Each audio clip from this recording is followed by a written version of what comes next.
शुभोदय विद्यार्थियों, मेरा नाम अन्नपूर्णा है। मैं हिंदी प्राध्यापिका हूँ और मैं एबीवी सरकारी महाविद्यालय जनगांव में काम कर रही हूँ। कल मैंने आपको चौथा पाठ नवयुवकों से आधुनिक कविता पाठ के कवि श्री मैथिली शरण गुप्त जी का जीवन परिचय दिया है। आज हम उनके द्वारा लिखी गई कविता पाठ पढ़ेंगे। इस पाठ में कवि कह रहे हैं कि हे नवयुवाओं, देश भर की दृष्टि तुम पर ही लगी है, मनुष्य जीवन की तुम ही में ज्योति सबसे जगमगी। दोगे न तुम तो कौन देगा योग देशोद्धार में। देखो कहाँ क्या हो रहा है आजकल संसार में। जो कुछ पढ़ो तुम कार्य में भी साथ ही परिणत करो। सब भक्तवर प्रहलाद की निम्नोक्ति को मन में धरो। कौमार में ही भागवत धर्माचरण कर लो यहाँ।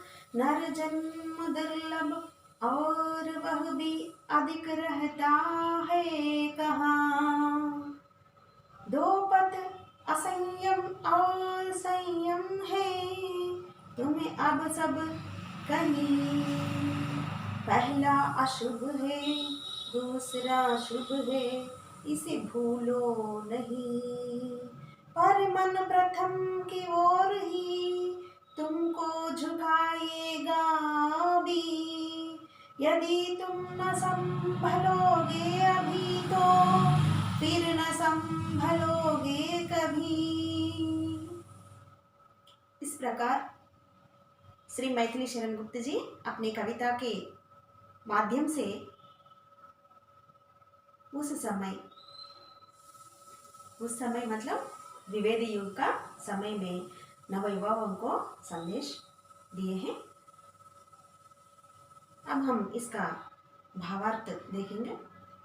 कवि कह रहे हैं कि हे नवयुवकों, हे नवयुवाओं, हे नवयुवकों, हे नौजवानों, देश भर की दृष्टि, पूरा भारत आपकी ओर ही देख रहा है।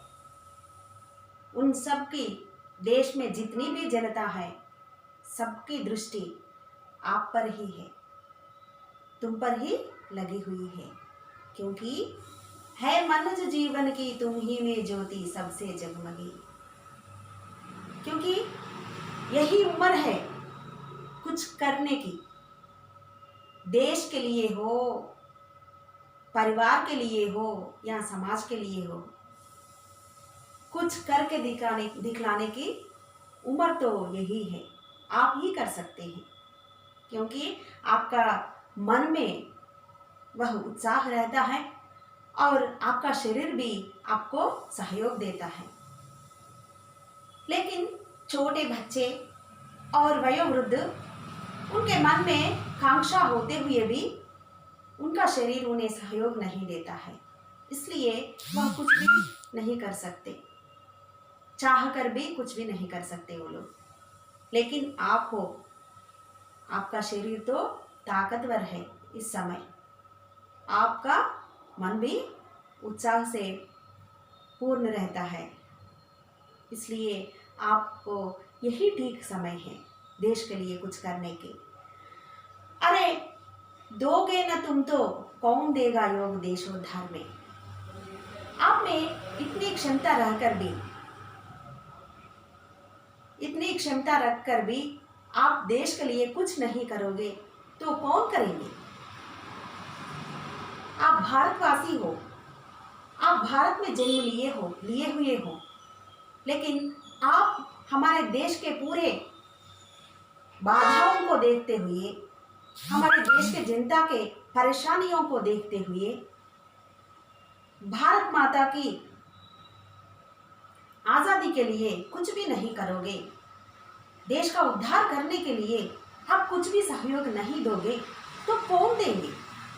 कोई पराये देश से आकर हमारे लिए लड़ेंगे क्या?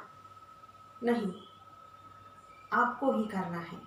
जो कुछ भी करना है वह आपको ही करना है। इसलिए हे नौजवानों, यही सही वक्त है कुछ करने के लिए। इसलिए आप चुप नहीं रहना चाहिए आपको। आओ, बाहर आओ, बाहर आकर, बाहर की दुनिया में आकर सबको प्रेरित करो लड़ने के लिए, आंदोलनों में भाग लेने के लिए प्रेरित करो, आंदोलनों में भाग लो देश का उद्धार के लिए। और वे कह रहे हैं कि देखो कहाँ क्या हो रहा है आजकल संसार में। अरे बाहर आओ भाई, आकर एक बार देख लो आजकल का संसार में क्या हो रहा है। संसार में क्या हो रहा है, कौन कौन से देशों में कौन कौन से आंदोलन चल रहे हैं, कौन कौन सी क्रांति आ रही है, उसे जानो। वह देखकर तो भी आप कुछ कर सकते हैं। और हमारे भी देश में निरक्षरता है, निर्धनता है और बेरोजगारी है और अनेक दुराचार है, अंधविश्वास है लोगों में। इन सबको मिटाने की जिम्मेदारी आप पर है। यह सब करके आप लोग देश का उद्धार कर सकते हो। हमारा देश तो गुलामी में है। भारत माता को उस गुलामी से छुड़वाने की जिम्मेदारी आप पर है। और देश के अंदर भी कई समस्याएं हैं, उन सब को लेकर लड़ने का समय यही है। और देश का उद्धार करने की जिम्मेदारी आप पर है। इसलिए सारा देश आपकी तरफ देख रहा है, सारा देश का नज़र आप पर है। इसलिए हे नौजवानों, कुछ करो देश के लिए, कुछ करो। इस प्रकार संदेश देते हैं। और वे कहते हैं, आगे कहते हैं कि जो कुछ भी पढ़ो, जो कुछ पढ़ो तुम कार्य में भी साथ ही परिणत करो। आपकी पढ़ाई में आप जो कुछ भी पढ़ो, आपकी कक्षा में, आपके पुस्तकों में, आपके अध्यापकों से कुछ भी पढ़ो, लेकिन उसको अपनी ज़िंदगी में लागू करो। कक्षा में सुनकर, पुस्तक में पढ़कर छोड़ने से कुछ भी हासिल होने वाला नहीं है। उदाहरण के लिए, पुस्तकों में हम स्वच्छता के बारे में पढ़ते हैं, ईमानदारी बनकर रहने के बारे में पढ़ते हैं, ईमानदारी से जीने के बारे में पढ़ते हैं, दूसरों की मदद करने के बारे में पढ़ते हैं और बड़े लोगों का आदर करने के बारे में पढ़ते हैं, देशभक्ति के बारे में पढ़ते हैं। लेकिन इन सबको लागू करना चाहिए ज़िंदगी में। अगर लागू नहीं करते, पढ़कर भी वह व्यर्थ है। इसलिए बच्चों, इसलिए हे नौजवानों, आप जो कुछ भी पढ़ो आपके पढ़ाई में, उसका आपके जीवन में लागू करो। करने से ही फायदा है, नहीं है तो कुछ भी हासिल नहीं होने वाला है। सब भक्तवर प्रहलाद की निम्नोक्ति को मन में धरो। और कह रहे हैं कि आप सब भक्तवर प्रहलाद की निम्नोक्ति को मन में धरो। कह रहे हैं भक्तवर प्रहलाद के बारे में तो हम सब जानते हैं कि वह बचपन से ही, बाल्यकाल भी नहीं, जब वह माँ के पेट में थे तब से ही श्री महाविष्णु के भक्त थे। इसलिए वह भक्तवर प्रहलाद जो कुछ कहा है उसका मन में धारण करो, कह रहे हैं। फिर प्रहलाद ने कौमार में ही भागवत धर्माचरण कर लो, यहाँ कहा है। भक्तवर प्रहलाद ने कौमार में ही भागवत धर्माचरण कर लो, यहाँ कहा है। कौमार 13 से लेकर 19 साल तक का समय जो होता है मनुष्य के जीवन में, इस आयु 13 से लेकर 19 तक का आयु जो होता है उसको कौमार दशा कहा जाता है, अंग्रेजी में टीनेज कहते हैं। इसी उम्र में मनुष्य के जीवन में बहुत सारे बदलाव आते हैं, शारीरिक रूप से और मानसिक रूप से भी। शरीर का निर्माण में कई बदलाव आते हैं और मानसिक रूप से भी उसका विचार बदल जाते हैं, उसका सोचने का ढंग बदल जाता है, साथ ही साथ कई विकार भी उत्पन्न होते हैं मन में। लेकिन इन सबों पर आदमी को नियंत्रण होना चाहिए। इसी उम्र में अगर आप भागवत धर्माचरण करें तो आपका आगे की जिंदगी में भलाई होगा। अगर आप कोई दुर्व्यसनों में पड़ गए इस उम्र में तो आपको कोई भी नहीं बचा सकता।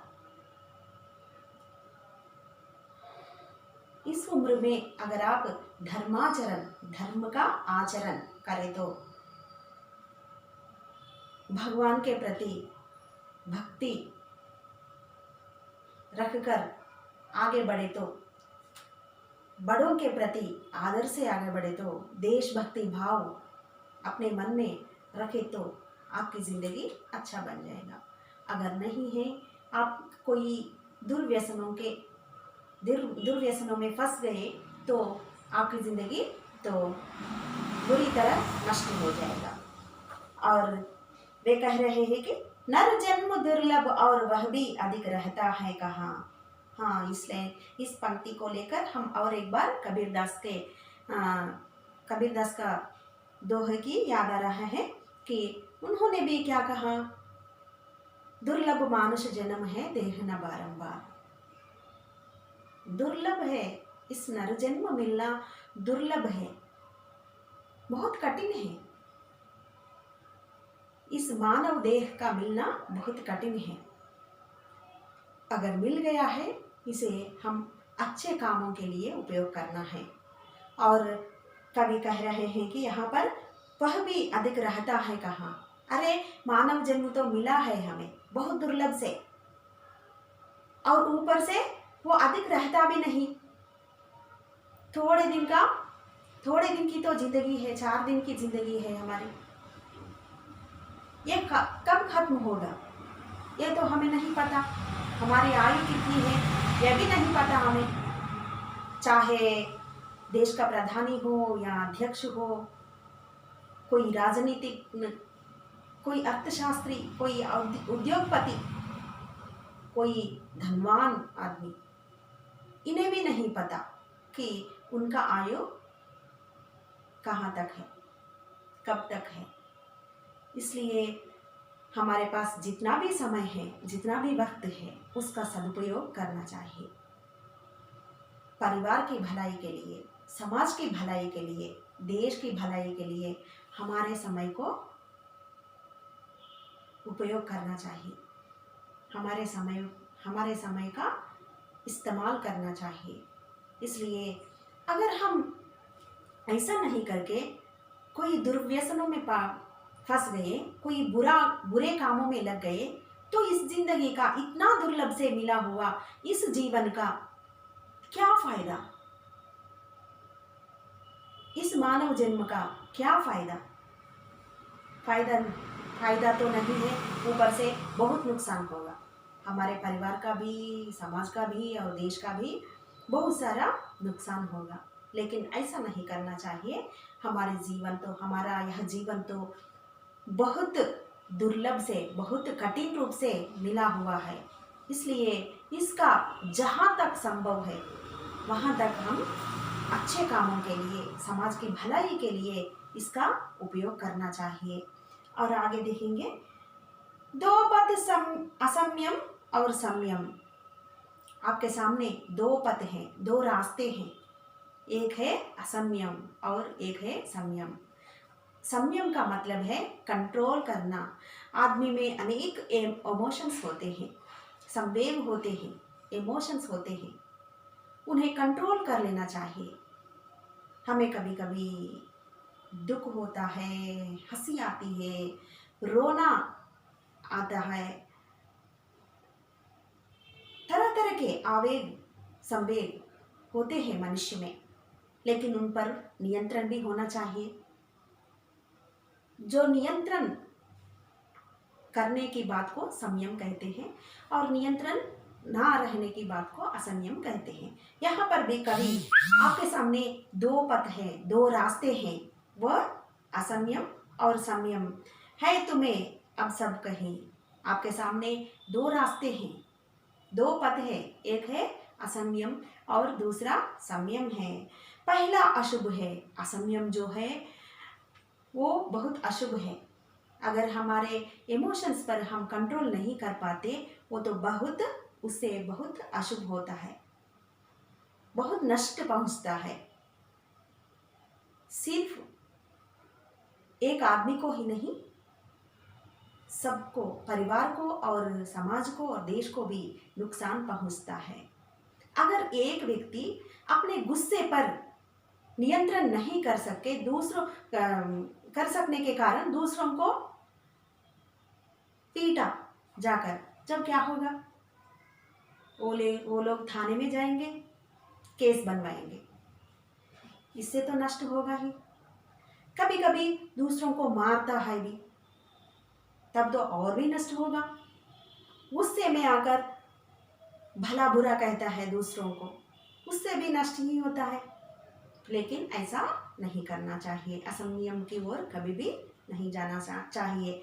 उस ओर जाने से तो अशुभ है, नष्ट ही नष्ट है। लेकिन दूसरा रास्ता क्या है, संयम है। दूसरा रास्ता तो बहुत शुभ है, शुभों से भरा हुआ है। इसे कभी भी भूलो मत, आप इसे कभी भी भूलो नहीं, कह रहे हैं कवि। पर मन तो प्रथम की ओर ही तुमको झुकाएगा। अभी आप तो जवान हो,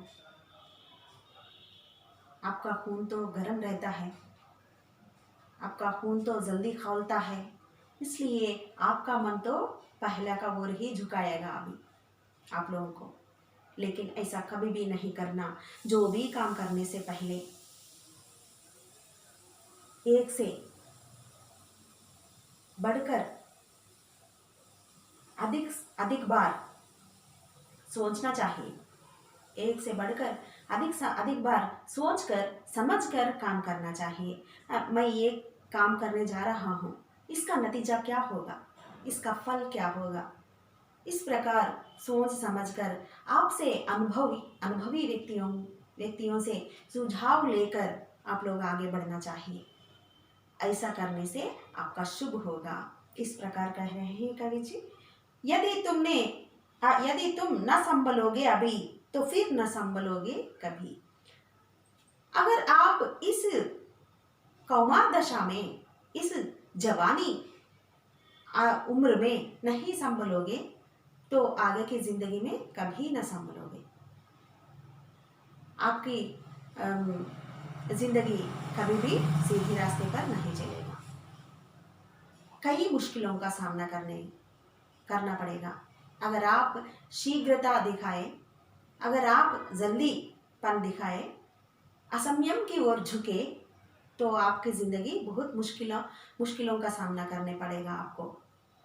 लेकिन ऐसा नहीं करना चाहिए। आप तो संयम से काम लीजिए, उसमें तो शुभ ही शुभ है। इस प्रकार कह रहे हैं कि कवि बहुत मूल्यवान संदेश दिए हुए हैं उस समय के नौजवानों को।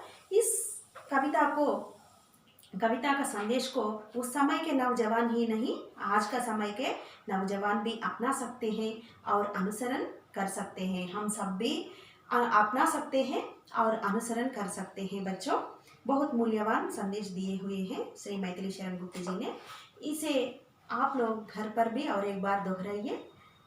और यह पाठ यही खत्म हुआ है। धन्यवाद।